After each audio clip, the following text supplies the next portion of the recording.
प्रतारणा କରିଛନ୍ତି, ସେମାନଙ୍କ ସହିତ ଛଳନା କରିଛନ୍ତି, ଭକୁଆ ବନେଇଛନ୍ତି, ସେମାନଙ୍କୁ ଧୋକା ଦେଇଛନ୍ତି, ଭୁଆ ବୁଲେଇଛନ୍ତି, ଉପେକ୍ଷା କରିଛନ୍ତି ଏବଂ ସରଳ ମା ମାନଙ୍କ ବିଶ୍ୱାସରେ ବିଷ ଦେଇଛି ସରକାର।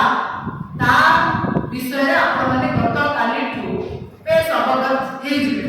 ମୁଁ ସେ ବାବଦକୁ ଯାଉଛି ପୁରା ଡିଟେଲ। प्रथम कथा होची ए सरकार निर्वाचन पूर्व सुभद्रा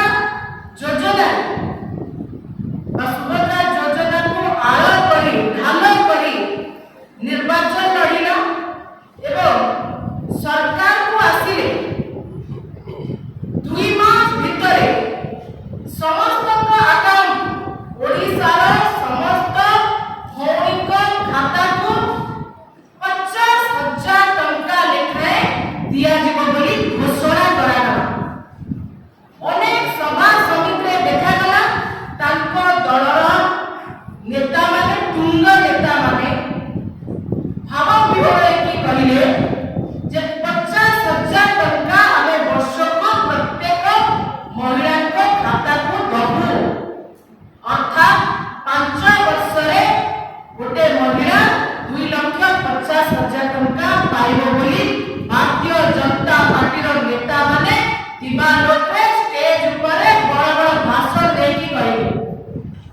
किंतु वास्तव कथा लागो जेतबे सरकार पासी गले ए सरकार का मन बदल गला।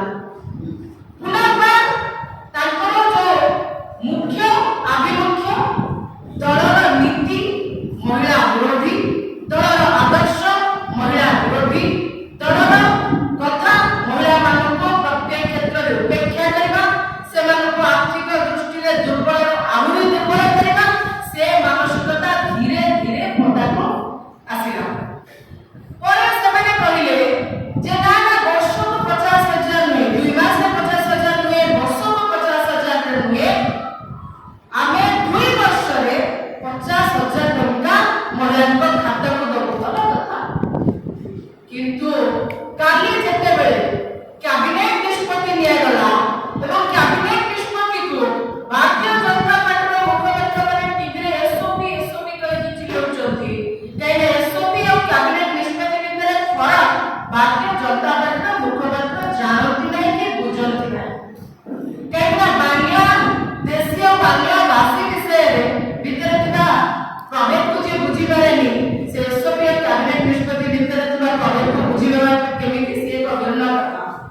किंतु कथा होची जे वास्तविक क्षेत्र में महिला मानक आर्थिक दृष्टि सशक्तिकरण करबा परिवर्ते महिला मानक ओडिशा महिला मानक आर्थिक मेरुदंड को आहुरी दुर्बल करबा पई गोटे बड़ षडयंत्र बड़ चक्रा के सरकार आश्वासन करछि। एमाने गत कालीन निष्पत्ति अनुसार जा आपण माने जानिछंती, मु विशेष माने कहबिनी किंतु जहा निष्पत्ति मु सेटा कहूची जे राज्य कैबिनेट बैठक रे सेमाने निष्पत्ति देले 55,825 कोटी टंका सुभद्रा योजना रे 5 वर्ष रे खर्च हबो। अर्थात वर्ष को जब आपण एडमिनिस्ट्रेटिव खर्च को बाद देबे ताहाले पाखा पाखी 50,000 कोटी टंका आपण धरंतु, वर्ष को 10,000 कोटी टंका। किंतु सरकार बड़ा चतुरतार सहित कहले जे 50,000 कोटी टंका रे ओए 1 कोटी रो ऊर्ध्व महिला पूरा लाभवान हेछि। सेतिरे आहुरी फंदी करागला। बड़ा फंदी हेछि करा ना वर्ष को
27 ଟଙ୍କାରେ ଗୋଟେ ମହିଳା କେମିତି ଆର୍ଥିକ ଦୃଷ୍ଟିରୁ ସ୍ୱାବଲମ୍ବୀ ହେବେ, ସଶକ୍ତିକରଣ ନିଜକୁ କରିବ, ତା ଏକ ବଡ଼ ପ୍ରଶ୍ନ।